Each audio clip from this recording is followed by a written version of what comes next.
Thank you very much. We have a very big announcement to make today. You all know Gianni. He came all the way from Italy, the beautiful country of Italy, to be with us. And he just got off the plane, and he's a hardworking guy, does a phenomenal job with FIFA. Nobody like him. I'm delighted to welcome FIFA President Gianni Infantino back to the White House for a major announcement about one of the most anticipated competitions in all of sports, the 2026, and this is a big deal, I'll tell you. I was so happy to get it, the 2026 FIFA World Cup. And it's going to be the World Cup as we know it. It's the biggest, probably the biggest event in sports, I guess, Gianni, right?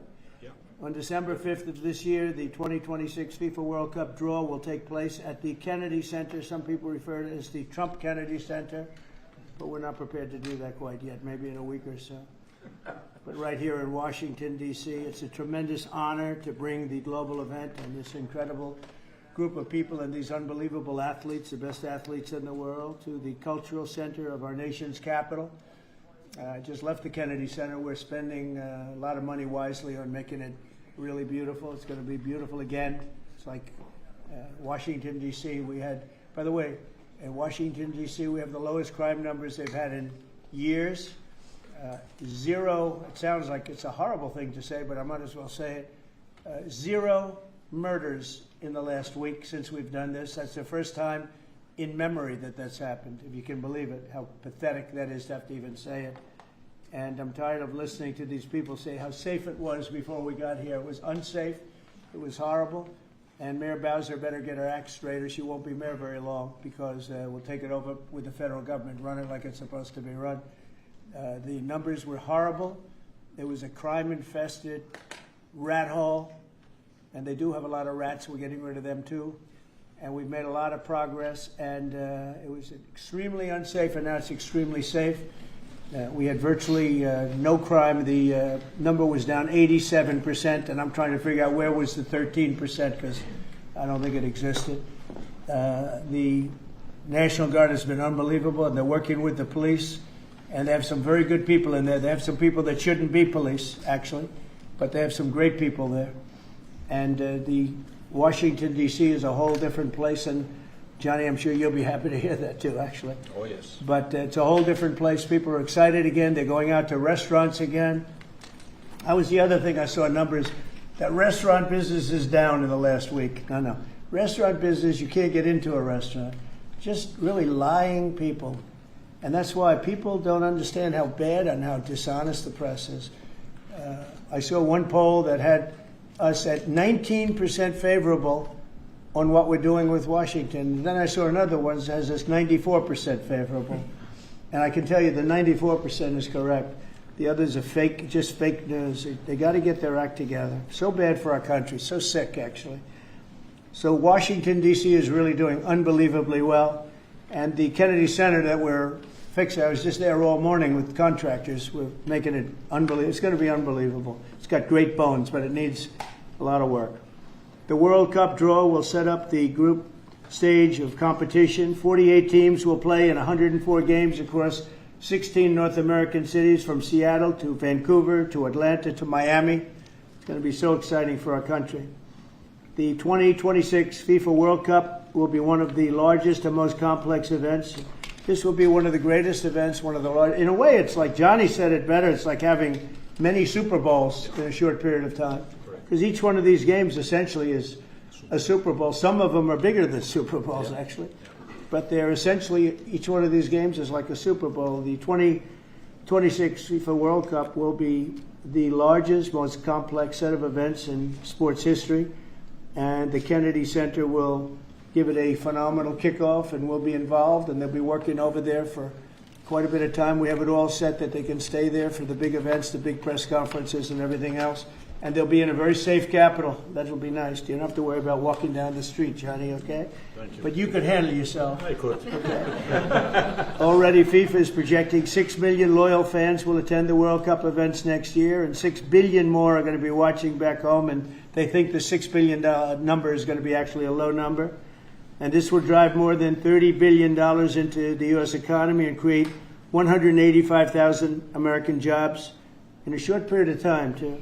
No sporting event attracts more attention, more fans, more viewers, or more revenue than the FIFA World Cup.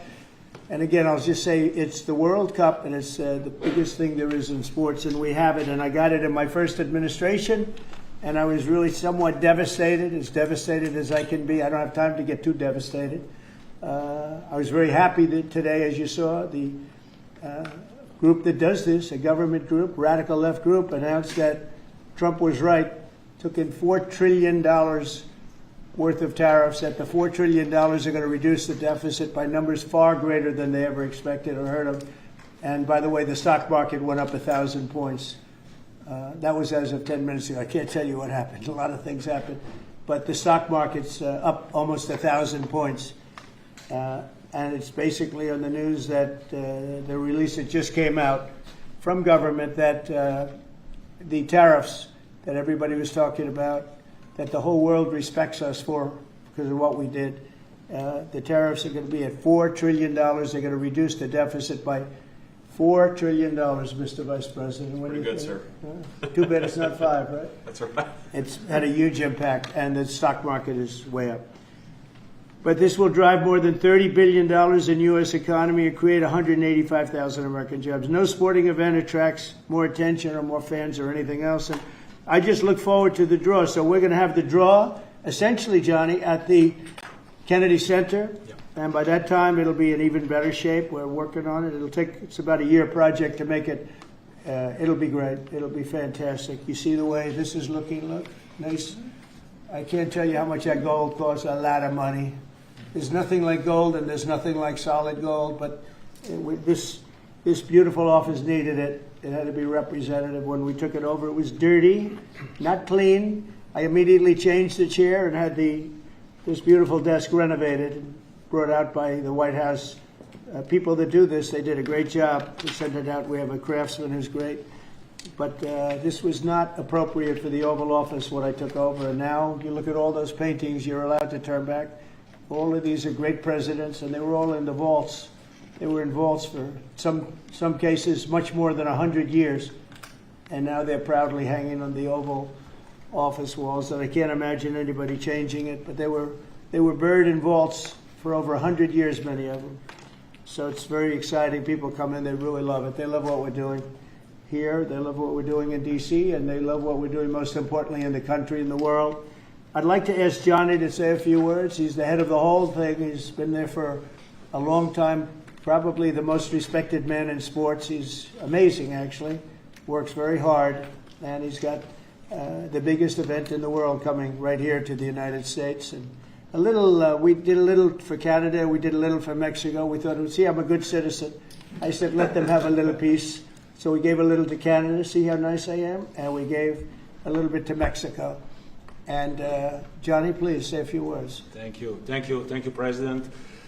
Great honor for me to be here with you today, President, Vice President, Excellencies.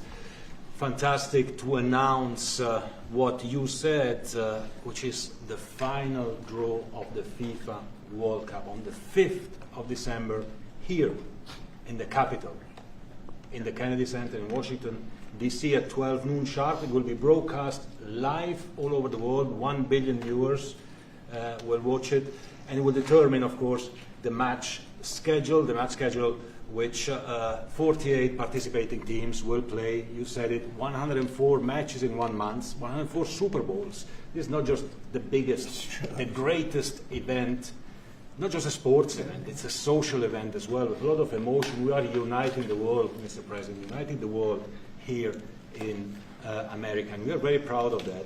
And those teams, those national teams who will come here to participate in this draw with their coaches, with their presidents, they will all be proud to be part of writing this history. And that's why we brought as well this, which is the winner's trophy.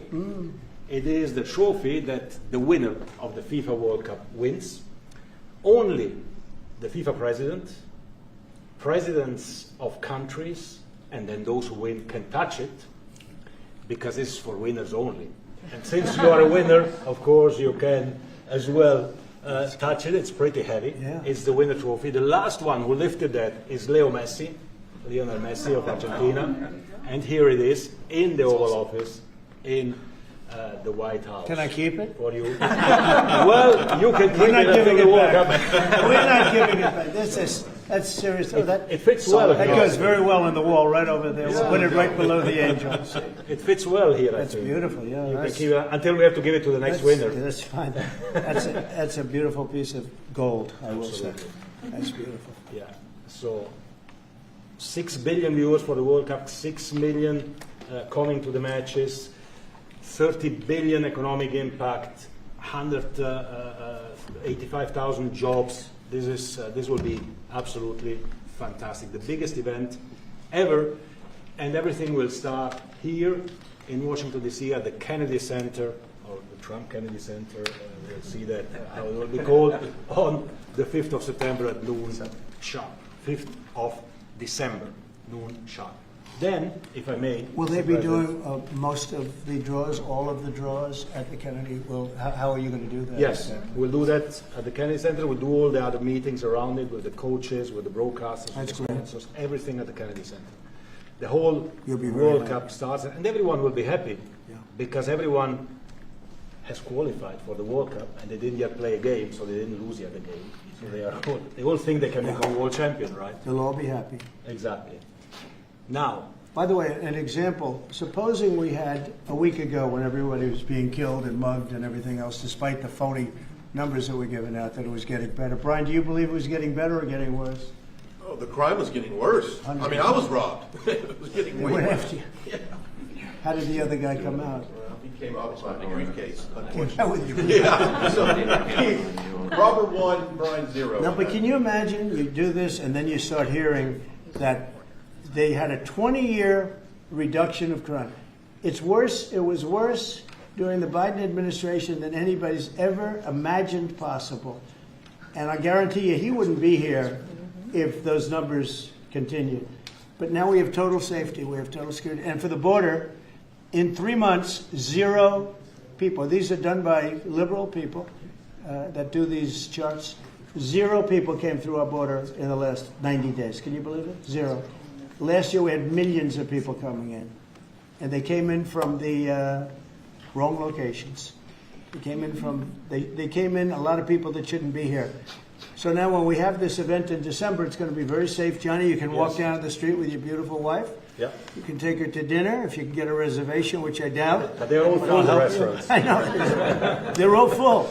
I heard that too. The restaurants the restaurants, since we are doing this, are doing great. And many new restaurants are going to open because, as you know, many closed. Many restaurants closed because the crime was so bad.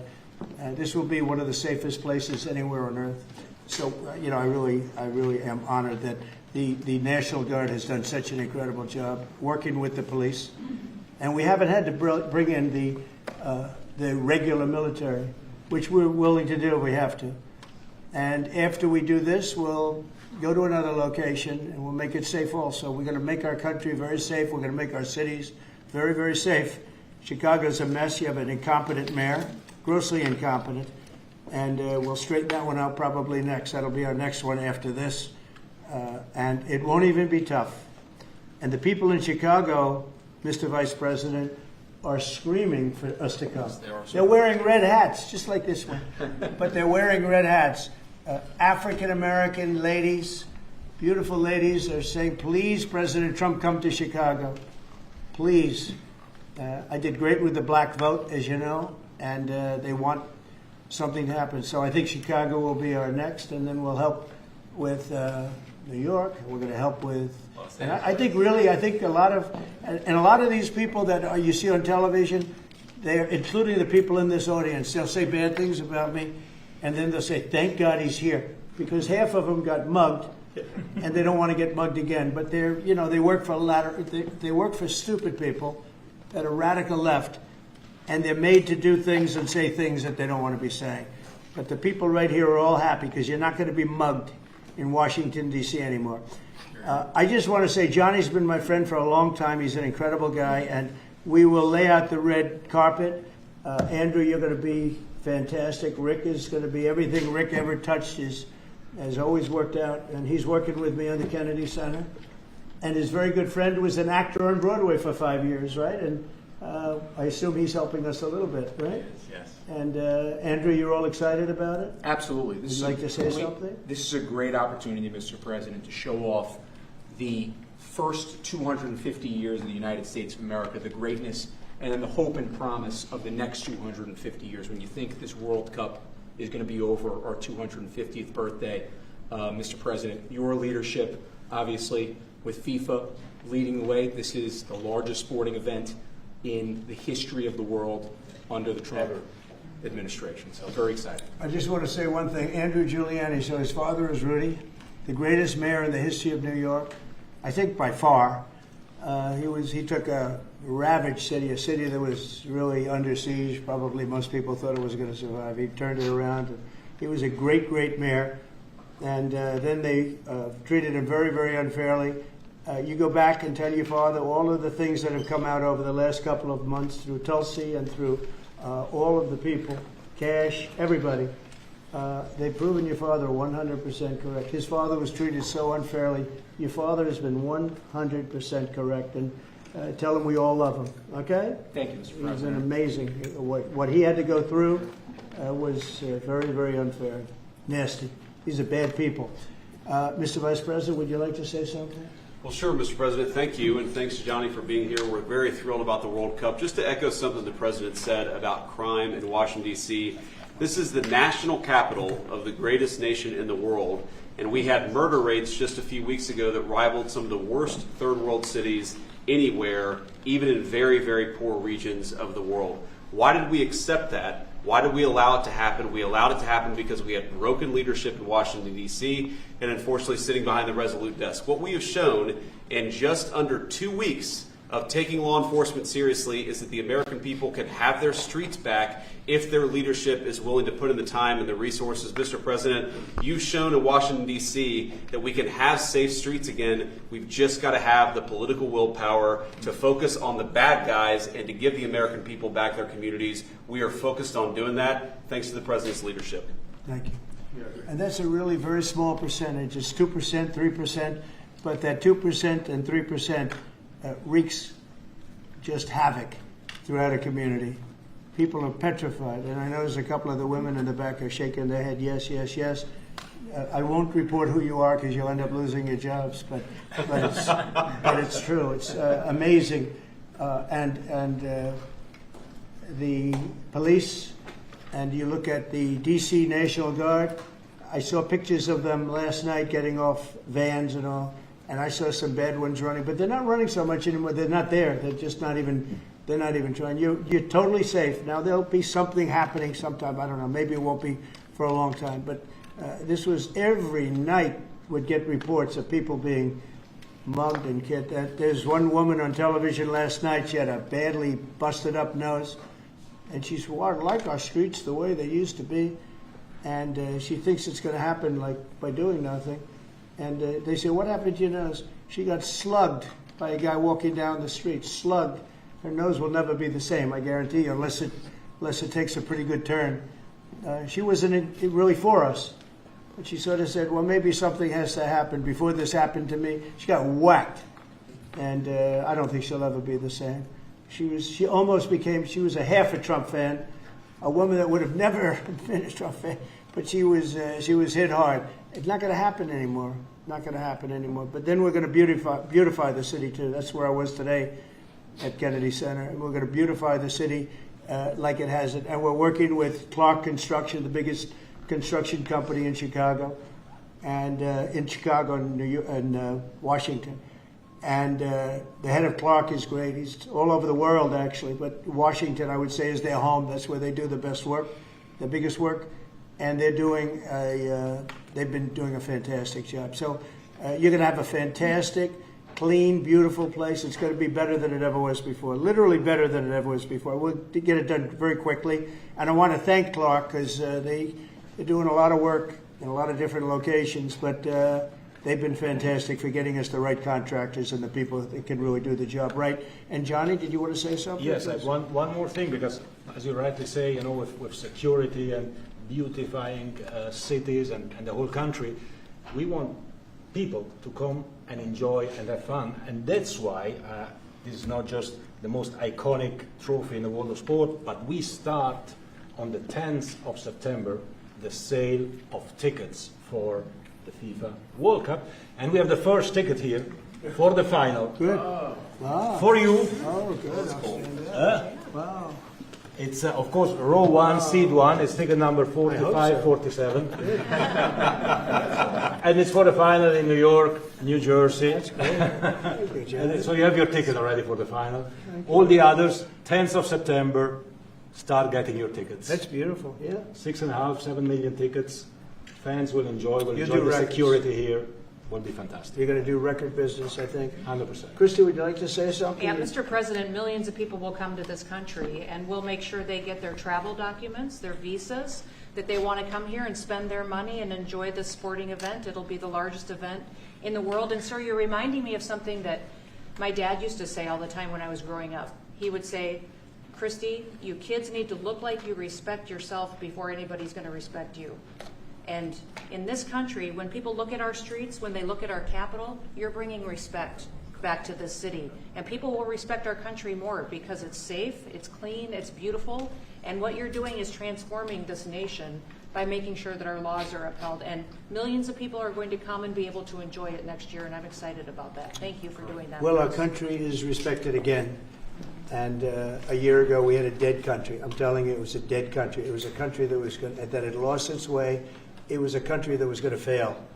Look, even today, where they say $4 trillion in reductions of deficits, and this was totally unexpected. They didn't expect. I mean, I don't know where they've been, the people that do this stuff, but it's terrible. I want to thank Christy for another reason. I said to her 2 weeks ago, I said, Christy, do me a favor. I built hundreds of miles of wall. I built the same wall that the Border Patrol asked me to build. It wasn't my first choice. I wanted to do concrete plank and everything nice, but you wouldn't have been able to see through it. So I had Border Patrol in, and they tested everything else. And we gave them steel wall, high-grade steel, very hard to cut. Then we gave inside that is 9,000-pound concrete, which is a very tough concrete. Inside that is rebar, a big, fat piece of rebar. So you have all different materials that are very hard to cut, and you need different instruments to cut each one. And I said, Kristen, we got to get a coat of paint on it. And I didn't know she was listening. But I said, we got to get a coat of paint, and it should be black, because black makes the steel very hot. It's untouchable. You could fry an egg on it. And if you got a good black, flat paint, it would look beautiful. It will preserve it from rust. And that was it. And I gave it to her along with 30 other things, and she's done such a good job on the border with Tom Homan and the group.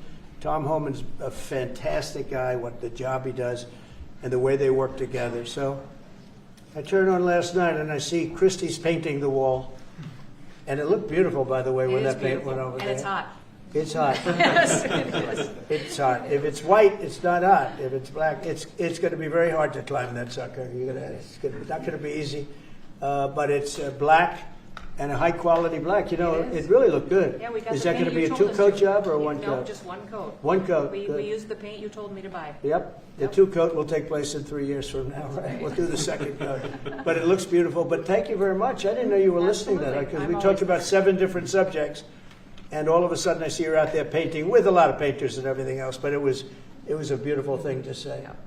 Would you like to say something? You've been such a big part of this. Please. Well, just, Mr. President, we're delighted to be here today for this announcement, but we're also looking forward to having you at the final Oh, yes. on July Oh, yes. 19th No, we'll be in New there. York, New Jersey. We're going to be there. A lot of people are going to be there. A lot of people.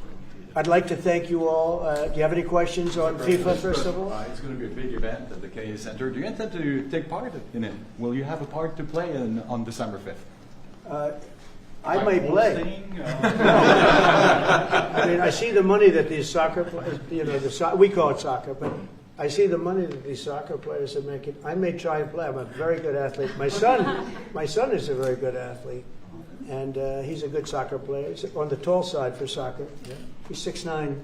That's pretty tall. But That's pretty it's tall. on the tall side. He's good. It's on the tall side, but he's good. But no, I may put on shorts. I look extremely good in shorts and join the play.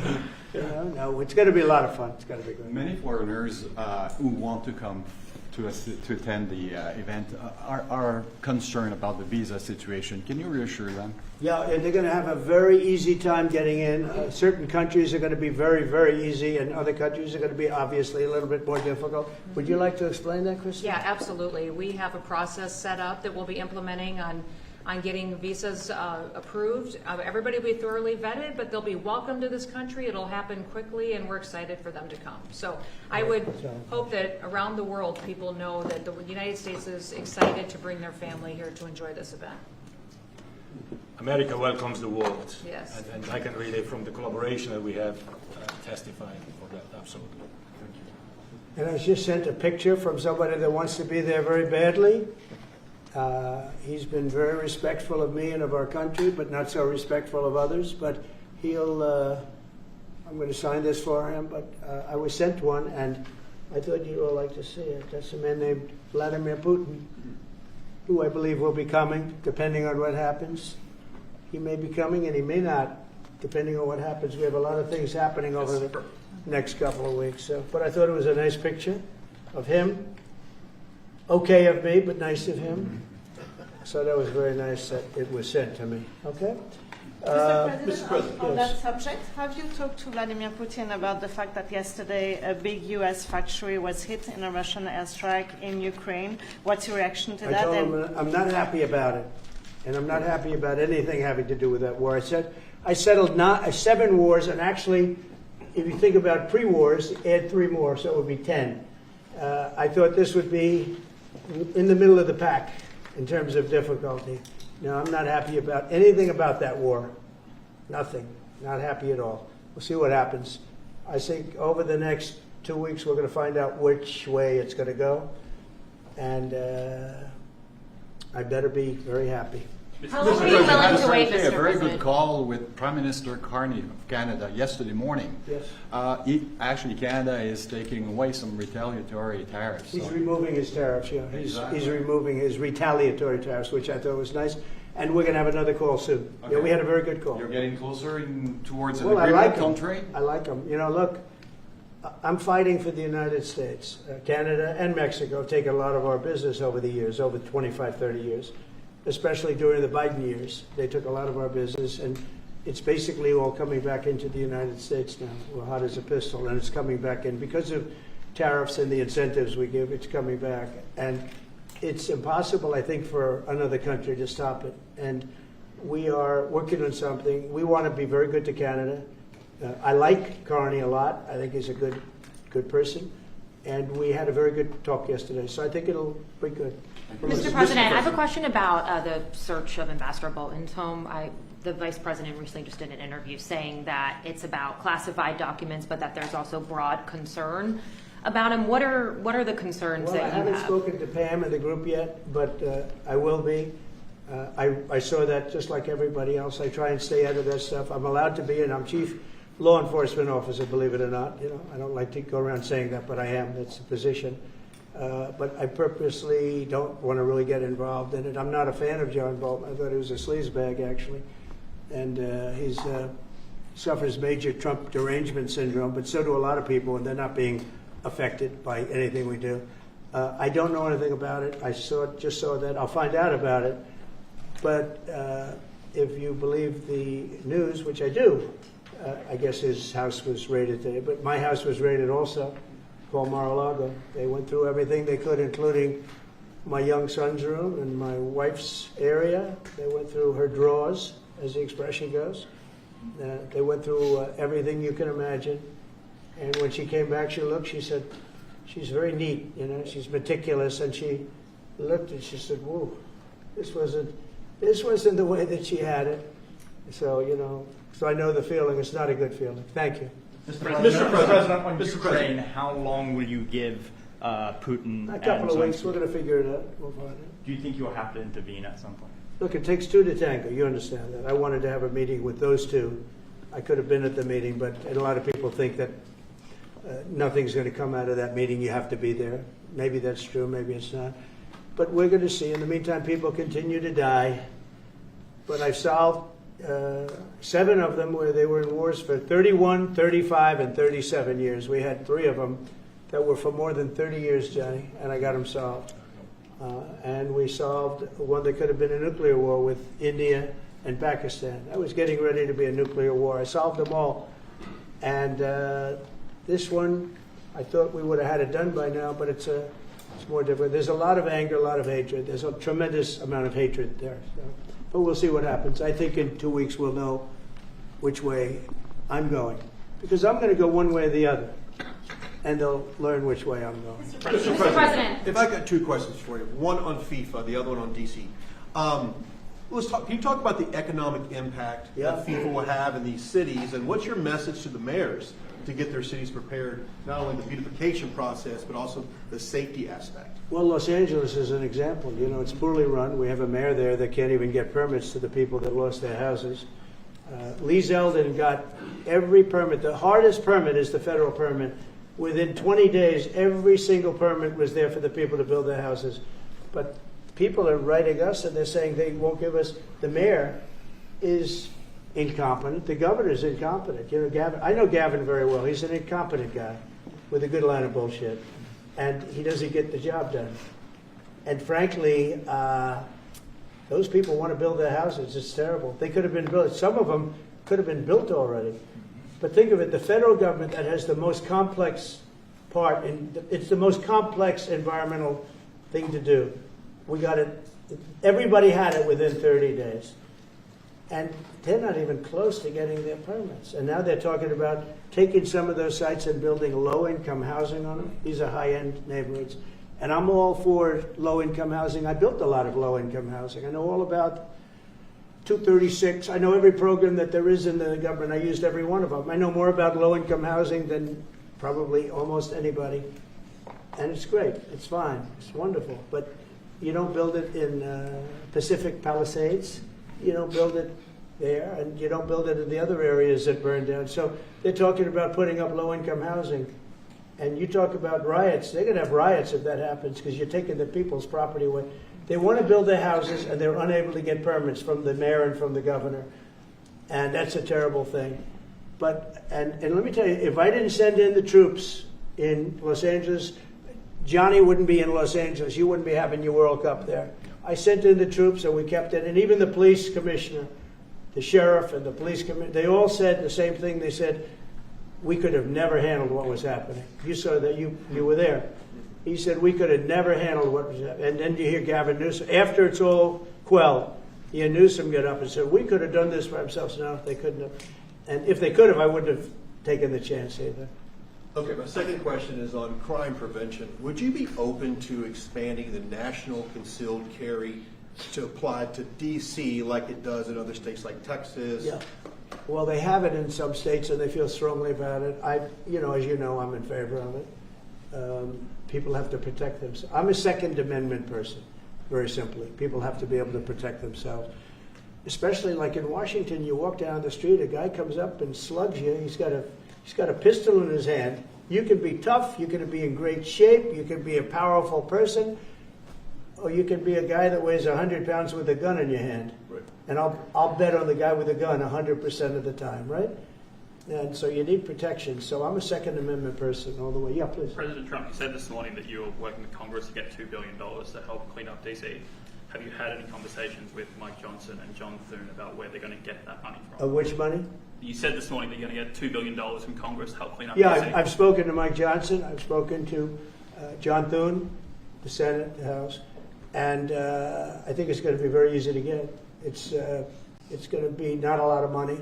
I wouldn't even know where to spend the number that you mentioned, but it's going to be money to beautify the city. Yeah, they're ready. Everybody wants to save D.C. In one way, it's the easiest. The violence was more than any other city in the country, actually, by far. It may have been more than any other city in the world, if you could think. We looked at some of the worst cities in the world, it was worse. And that's why it angers me to see the mayor saying about how they have it on the slide. Not on the slide, it was worse than ever.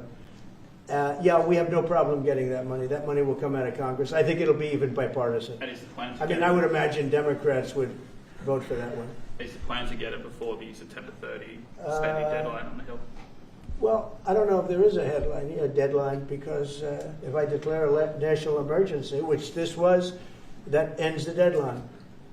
So, I mean, I keep seeing about a 30-day deadline, of which we have 22 days left or something. But if I think we're in great shape here, that's one thing. But if I don't, I'm going to just say it's a national emergency. And if I have a national emergency, I can keep the troops here as long as I want.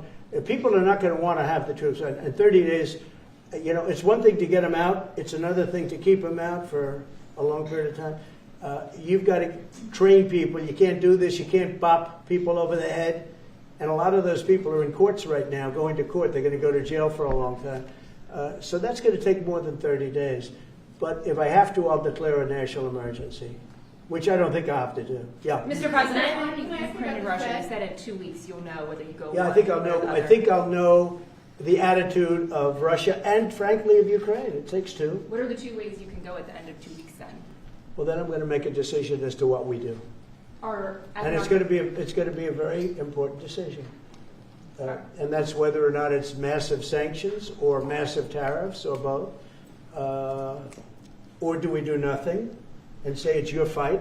Look, I would have never been in this war if I were president. You wouldn't have had this war. It was never going to happen. This was caused by stupid people that fought. And you know, people say, well, how do we know? Because for 4 years, it was never even a subject. And Vladimir knew, and you see his picture right here. It was nice that he sent, but Vladimir knew very strongly we wouldn't have stood for him. It wouldn't have happened. 100% wouldn't have happened. But it did happen. And now they're losing from 5 to 7 young kids. Think of it. You're a parent, and your son is leaving. He's Russian or he's Ukrainian. And he's leaving, and they're waving goodbye. Nice, beautiful kid. Nice crew cut, all set. He wants to be a soldier. And he goes there the first week, he has his head blown off. And he's no different than you people, me. And it doesn't matter where. I mean, I solved a problem in the Congo that was vicious. Rwanda and the Congo, the Republic of the Congo. And they were fighting for 31 years, and it was machetes. People were getting their heads chopped off. That was going on for 31 years. I got it solved. You saw it. They came to the White House. We signed an agreement. It was amazing. People can't believe we got it done. I love to stop killing. I really do. People thought it would be just the opposite. Hillary Clinton said, oh, he'll get us into a war. No, I'm getting everybody else out of wars.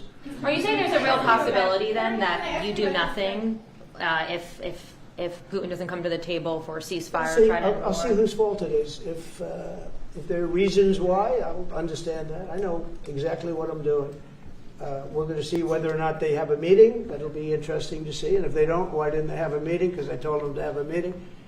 But I'll know in 2 weeks what I'm going to do. I have pretty good ideas. Your Justice Department is also sending some of the Epstein files over to the House Oversight Committee today. Are you in support of them releasing all of them? I'm in support of keeping it open. If they innocent people shouldn't be hurt, but I'm in support of keeping it totally open. I couldn't care less. You got a lot of people that it could be mentioned in those files that don't deserve to be. You know, people, because he knew everybody in Palm Beach. I don't know anything about that, but I have said to Pam and everybody else, give them everything you can give them, because it's a Democrat hoax. It's just a hoax. The whole Epstein thing is a Democrat hoax.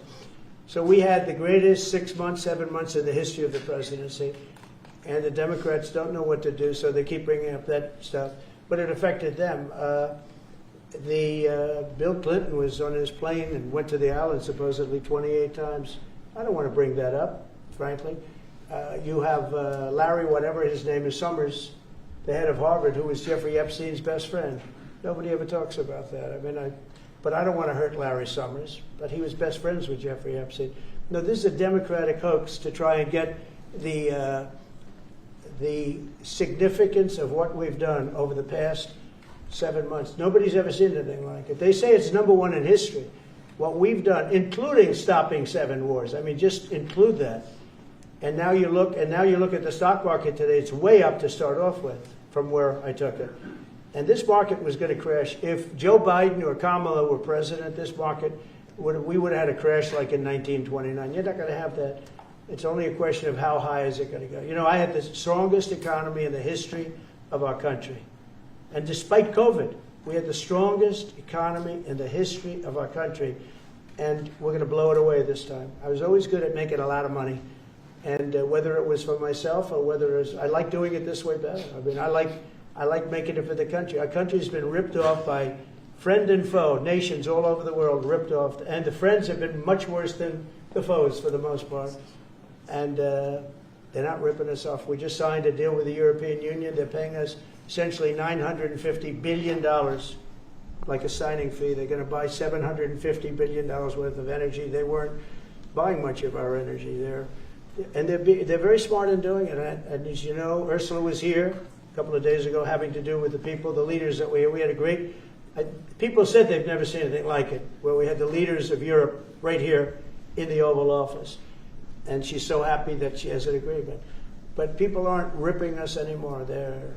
We're run by, this country is run by smart people now. Mr. President, in Israel... Two questions. One is that Intel. There have been reports that you're considering taking a stake in Intel. Can you tell us about the 10%? About the 10%. Yeah, I met a man. He was a very nice man, and I called for his removal because I saw something by a man named Tom Cotton, a senator from Arkansas. He's a great guy, friend of mine, supporter of mine, big supporter. I'm a supporter of his too. And he wrote a pretty nasty story about the head of Intel. And I said, well, if that's right, he should resign. And he came in, he saw me, we talked for a while. I liked him a lot. I thought he was very good. I thought he was somewhat a victim, but, you know, nobody's a total victim, I guess. And I said, you know what? I think the United States should be given 10% of Intel. And he said, I would consider that. I said, well, I'd like you to do that because Intel has been left behind, as you know, compared to Jensen and some of our friends, NVIDIA, some of the people, and the people in, because Intel should have never been. Intel was the biggest, most powerful chip company in the world. And then they started leaving. And they started going to foreign countries, in particular Taiwan. And if we had a president that would have said, okay, you can go to Taiwan, but we're going to put a 100% tariff or a 200 or 300 or a 500% tariff, anybody that sells into the United States has to pay. They wouldn't have left. They would have never left, and we wouldn't have. So in the meantime, we had people that were, in some cases, good politicians that weren't good on trade. I loved that man, but he was not good on trade. I totally disagreed. He allowed the car industry to be taken out of this country. We lost 50% of our car industry. But that's all coming back. It's all coming back. But if somebody would have said that with Intel, would be a giant right now. Now, with that, they've had some bad management over the years, and they got lost. And I said, I think you should pay us 10% of your company. And they said, yes. That's about $10 billion. I don't get it. This comes to the United States of America. And I said, I think it would be good having the United States as your partner. He agreed. And they've agreed to do it. And I think it's a great deal for them. And I think it's a great deal. He walked in wanting to keep his job, and he ended up giving us $10 billion for the United States. So we picked up $10 billion. And we do a lot of deals like that. I'll do more of them. If somebody has, like we have restrictive covenants with Jensen. We have, it's NVIDIA. And to unrestrict the covenant, nothing to do with losing our powers or military or anything, because that I wouldn't do. But there are things you can do that don't affect us, that actually help us. And if we're going to give somebody a restricted covenant, we have a strong restrictive covenant on certain industries. And I will absolutely give somebody a opening on a restrict to do a lot of business, which is good for us, as long as it doesn't hurt us in a security or military way.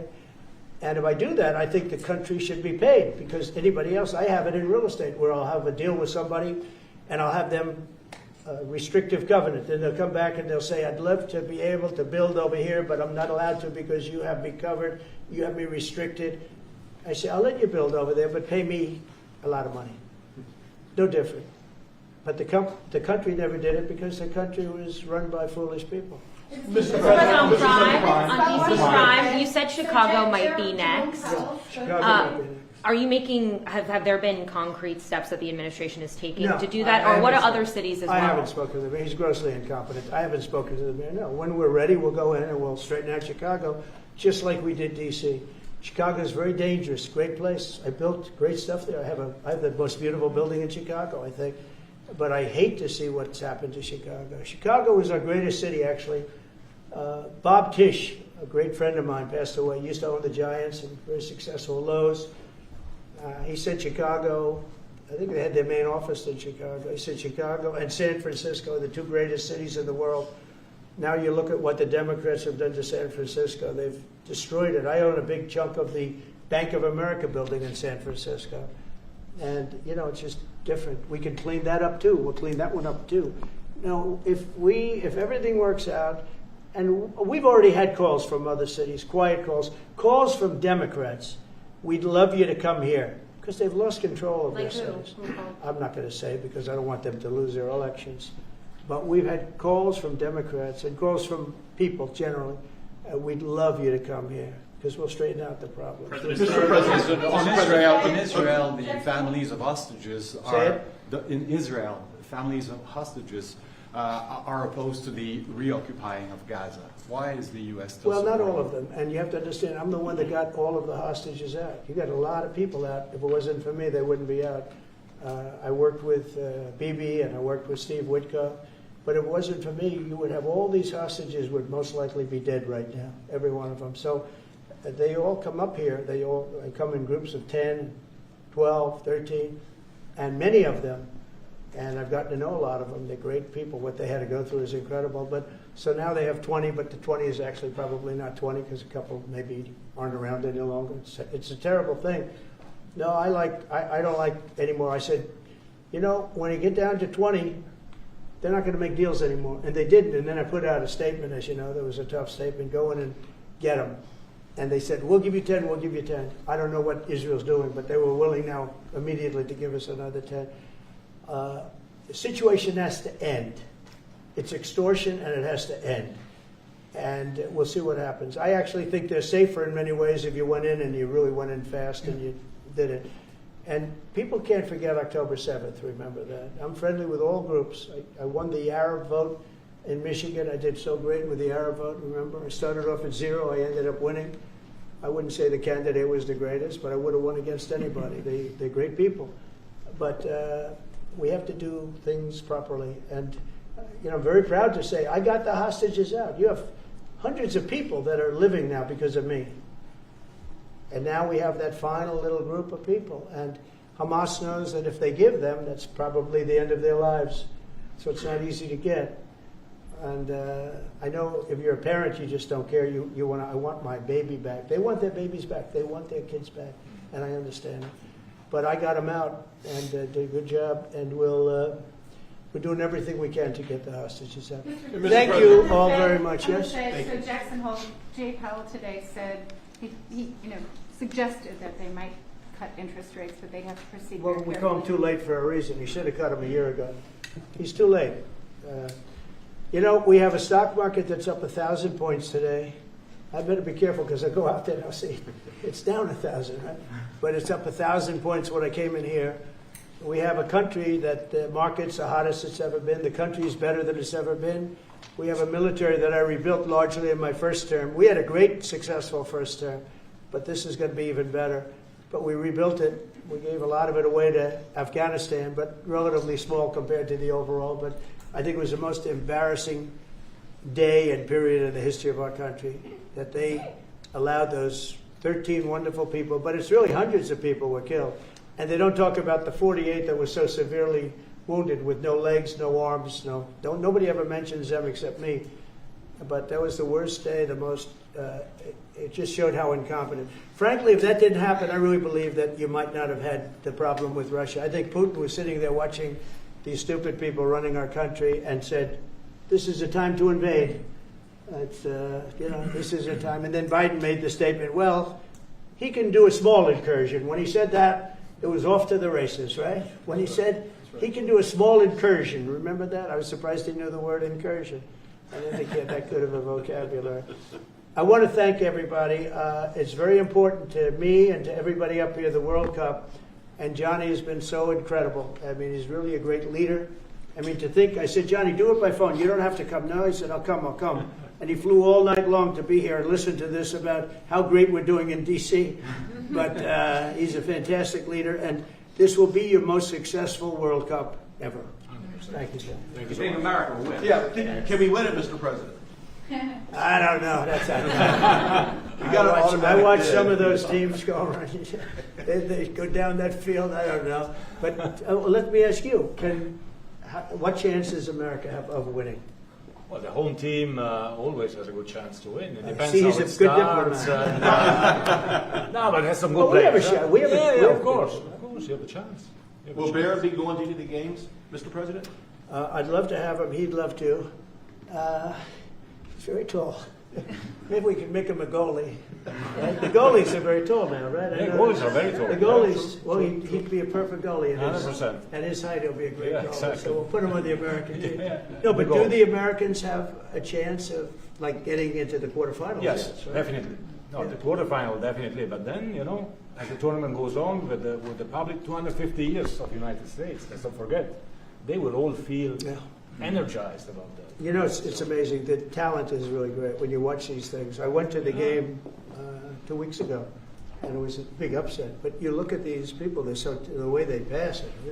It's amazing, really amazing. It's a great art, right? It's a great talent. It is incredible. You know the expression. Just a what? When you draw the names, the matches, will you? I don't know. That's up to That's him. He's the boss. That's an interesting proposal. He's the boss. We'll discuss that. It's going to be great, and I think the American team is going to do well. I mean, I hear it's a very good team. Good luck, everybody. Thank you very much. Thank you, Mr. Thank you so much. Thank you. Thank you.